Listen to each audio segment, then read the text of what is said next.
We're now a month deep into the fall semester at Murray State. And September means a lot of great TV shows are returning. Great TV shows like this one. MSU Tonight starts now. Yeah.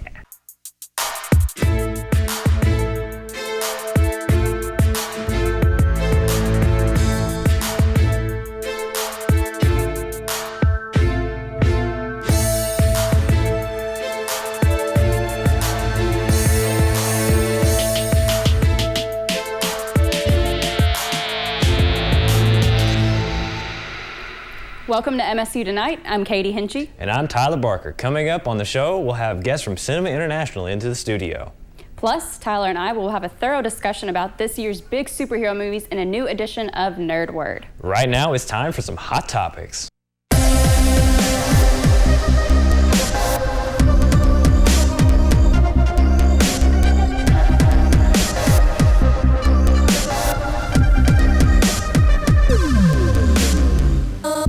It's a Murray State tradition that dates back to 1976 when a thoroughbred horse first made a lap around the Stewart Stadium track after a touchdown. As Racer football is gearing up to head into the 2016 season, jockey Kelsey Hathaway and Racer 1 are preparing to hit the track, keeping this tradition alive. Murray State is the only school in the nation that enjoys this unique activity. He seems like he's a very calm horse. He was last year. He doesn't get too overly excited, as far as we can tell. This is a little bit newer to him, so it'll be a kind of we'll see as we go type of thing. But he seems like he'll be a good horse for this. So. You can see Racer 1 in action at the Racers' first home game of the season on September 10th at 6 p.m. Students and community members are encouraged to go and cheer on the Racers. You can also watch the game on the OVC Digital Network or listen on Froggy 103.7. And as Dr. Davies always says, go Racers. Recently, members of the Murray State University's TV club had a blast as they shot a wacky, solid 18 holes of mini golf at Sullivan's in Murray. The weather was perfect for this joyous occasion, and a competitive spirit was in the air as the group split up into teams of 4 to try and beat each other out for bragging rights. If you're interested in becoming a part of the TV club, they meet every Tuesday in room 812 on the 8th floor of the Price Doyle Fine Arts Building. And for anyone seeking a little overseas adventure, the Education Abroad Office is hosting a Study Abroad fair next week in the Curris Center. Students can learn about study abroad and explore different programs in various countries, ranging from 1 week to 1 year. Students will also be able to talk with former study abroad students. The fair is from 11 to 2 next Thursday, September 15th on the main floor of the Curris Center. Don't go far. We're coming right back with more MSU Tonight. Cinema International, Nerd Word, superhero movies, it's all on the way. Stay tuned. Welcome back to MSU Tonight. Joining me in the studio is the current director of Cinema International, Dr. St. Paul, and the creator of Cinema International, Dr. Mike Wog. Thank you for joining me. Our pleasure. All right, to start it off, I just got a simple question. What is Cinema International? Well, I often say that it is the best kept secret on campus, but it is also an international film program. We strive to bring in films from all over the world, as well as independent and as well as an occasional classic American film. We kind of hit all the bases. We are in its 30th year. Happy anniversary. And we hope to keep it going for some time to come. Yeah, I think Cinema International is really an add-on to what Murray State offers, educational add-on, because coming from the Modern Languages Department, we teach cultures, we teach languages, and actually Cinema International tries to offer a selection of movies in the languages and cultures that we teach. And the bonus is that it's a program that's free to the members of the community as well. So not only do we encourage our students to go and integrate those movies in our teaching, but we can also discuss them, and the community can actually take part. So I think it really is a wonderful, as you say, too well-kept secret. We would like more people to come and enjoy, on a regular basis. And Well, of course, we don't want it to be a well-kept secret. That's not at all.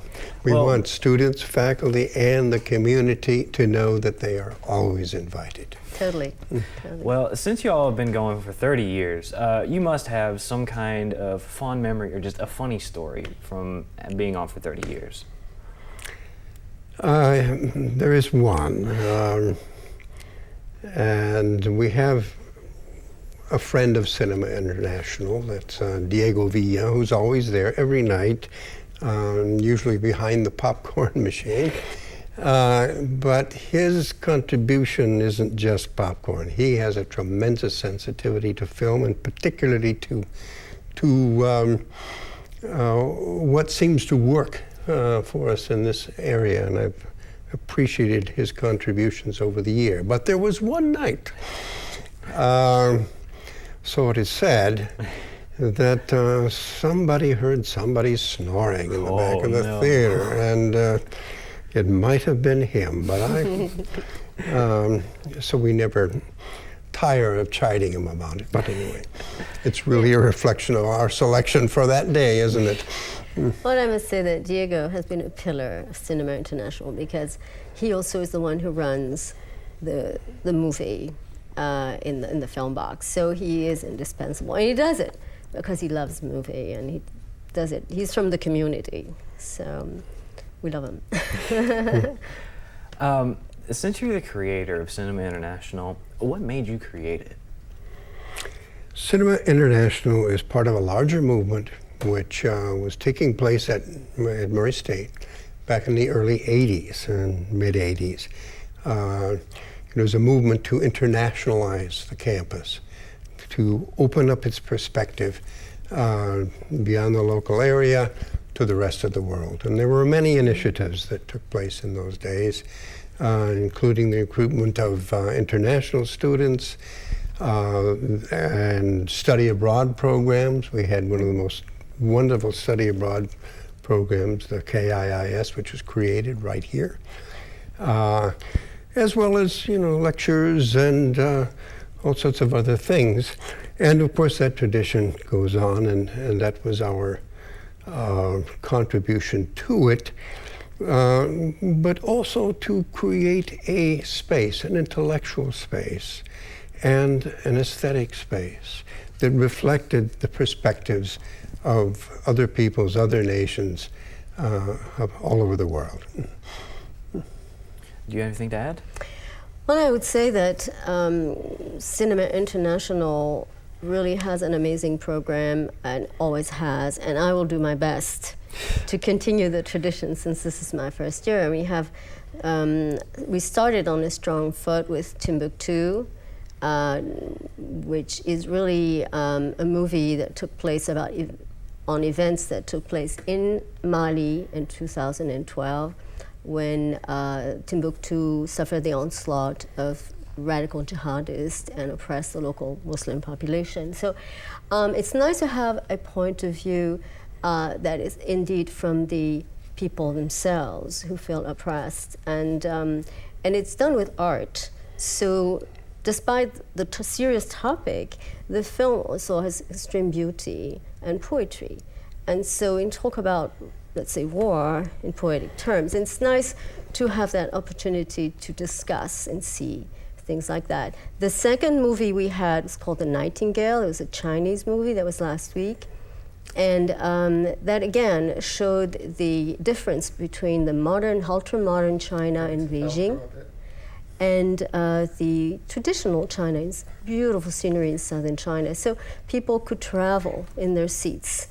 And we always have a discussion afterwards, exchange of impressions, because these movies are not always easy to understand, because people who have not traveled very much are not familiar with how people react in other cultures. So really it's nice to open up and discuss and have questions and have people who know answer them. So I think that is part of what we do in Cinema International, is have this exchange afterwards. Yeah. That's the great. next movie, this one coming up, is going to be a South American movie called Embrace the Serpent. It's a Colombian movie, Do you want to talk about it? Yeah, it's titled The Embrace of the Serpent. It is a film about something that's been going on for 500 years, which is the colonization of the Amazon, and which has intensified tremendously in the last 100 years, in the last even 50 years, with the cutting of roads from the Brazilian side, the extraction of transnational corporations, particularly of oil, but all other metals, and the effect that this has had on native peoples, which is, who are many, and have suffered tremendously all through the centuries, but now more than ever. And so that's what we have, is an engagement between two Westerners, actually famous explorers who were there, one in the 20s, another in the 40s, and who meet the same native shaman, and he gets a chance to tell what colonization is from the perspective of native peoples. That's amazing. I'm probably going to go check it out this weekend. Good. I hope you do. Do you have anything else? Now, as current director, I'm faced with funding, and we provide this free, amazing opportunity to the community and our university, and we get funds from different departments, but we also welcome funds from members of the community through our foundation account, and the foundation account is in the Office of Development. So if anybody likes our program and wants to donate, just call up the Office Development. I'd be very happy. I'll be sure to get that word out. Because these films cost in licensing fees, and that's why when you show to the public, you have to pay a licensing fee, which is quite hefty. It's a pretty penny. Yeah. Well, thank you so much for joining us. It was a pleasure to have both of you. Next time on MSU Tonight, get ready to get nerdy with Nerd Word.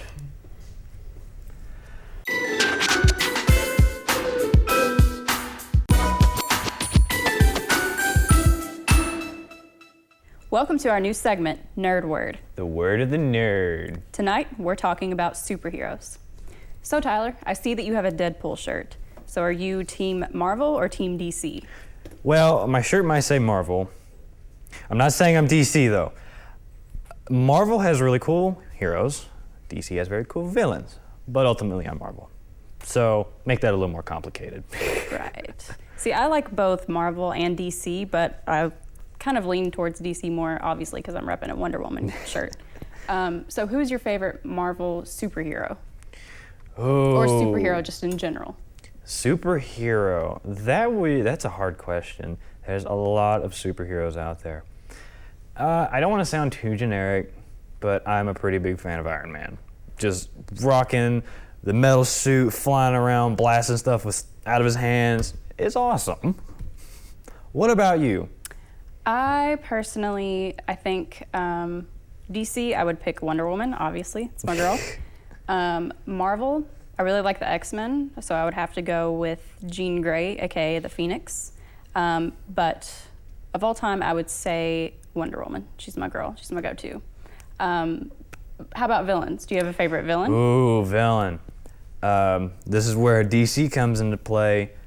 Deathstroke, if anybody's ever heard of him, he is awesome. He is big. He's a villain against Batman. He's got a sword. He's got guns. If you ever watch Arrow, he's got like crazy regenerative abilities. He's just all around awesome, and he's got one eye. So that just makes him like a pirate. So nice. For me, I think maybe my favorite villain would be either Poison Ivy because she's awesome, or Harley Quinn because they're best friends. But I would have to go with Poison Ivy, I think, yeah. So Tyler, do you have a favorite superhero film? Ooh, superhero film. Well, Deadpool was a very good movie. That one, it was funny. It was funny. That's about all I have to say because I love Deadpool. Do you think Ryan Reynolds made a good Deadpool? Oh yes, definitely. Deadpool was made by Ryan Reynolds, because you also had like X-Men Origins where he was Deadpool, but he really wasn't. Yeah, that was a mess. But Total mess. and it's funny because they continually reference that in the new Deadpool movie, and it just makes it even more hilarious. Now, just to state the fact, this isn't a kiddie superhero movie. This is cussing, Rated bloody, R. and all that, but hilarious. It's I would highly recommend it, as long as you don't bring a kid, like some people did when it first came out. That was bad. Yeah. Right. Yeah. What's your favorite movie? I would have to say my favorite movie, I really like Christopher Nolan's Batman trilogy. Those are like my go-to. I love Heath Ledger as the Joker. I thought he did an awesome job. Christian Bale as Batman, he was great. So I think those were probably some of my favorite movies. But speaking of that, what did you think of the new Batman vs. Superman with Ben Affleck? Ooh, that is something I don't want to talk about, but I guess I'll talk about it. Ben Affleck, I like him as Batman. The rest of the movie I didn't. I did not like that movie one bit. There's so many plot holes. I'm not gonna spoil anything, but the way it ends is horrible. I just generally don't have a very good opinion of that movie. Aside from Batman just kicking some serious butt. But I didn't like it. I didn't like it one bit. I have to politely disagree with you on that. At first, I was iffy about Ben Affleck as Batman, because at first it's like, Ben Affleck, Batman, like what? But I mean, he proved himself to me. I thought he pulled it off. Henry Cavill as Superman, perfect. Like, I think he was made to be Superman. And Gal Gadot as Wonder Woman, I think she nailed it, which I hold Wonder Woman in high standards. So for her to be able to fill that role, yeah, she nailed it. Lex Luthor was great. It was definitely not what I expected. Jesse Eisenberg, or whoever that was. Yeah, it was Jesse Eisenberg. That's another thing, is the portrayal of Lex Luthor right there. In like comics and TV shows, that's not Lex Luthor. Lex Luthor's not eccentric and all that. He's like big and buff. He's big, and bald, and calculating, and that was spastic. I think they set him up to be that way, like at first, but at the end you see him, like his head being shaved and stuff like that. So I think it's kind of setting it up. But we'll see. I mean, we've got like the new Justice League movies coming out. We've got the new Wonder Woman movie coming out. Aquaman, all of those. And then of course all of the Avengers and X-Men. Speaking of that, which movie are you most excited for to come out? What movie am I most excited for? I gotta reevaluate all the movies that are currently coming out. After seeing Civil War, I'm actually really pumped for the Black Panther movie, because Black Panther in Civil War was awesome, because he's one of those superheroes. You never really saw him coming, but once he entered the movie, you're like, yeah, I can get onto this. This is really cool, because he just shrugs off bullets. He just jumps all over the place. He takes on the Winter Soldier. He was definitely a really, really cool part of Civil War. Yeah, I understand that. I actually have not seen it yet. I need to get caught up. Very I know. good. But I DC girl, of course. I am really excited for the Justice League and all of the spin-off movies, Aquaman, Wonder Woman, as I've said multiple times. So that I'm looking forward to, and the new X-Men. I've not seen. I haven't seen it either. I've heard a lot of good things about it, actually, but I've also heard a lot of bad things.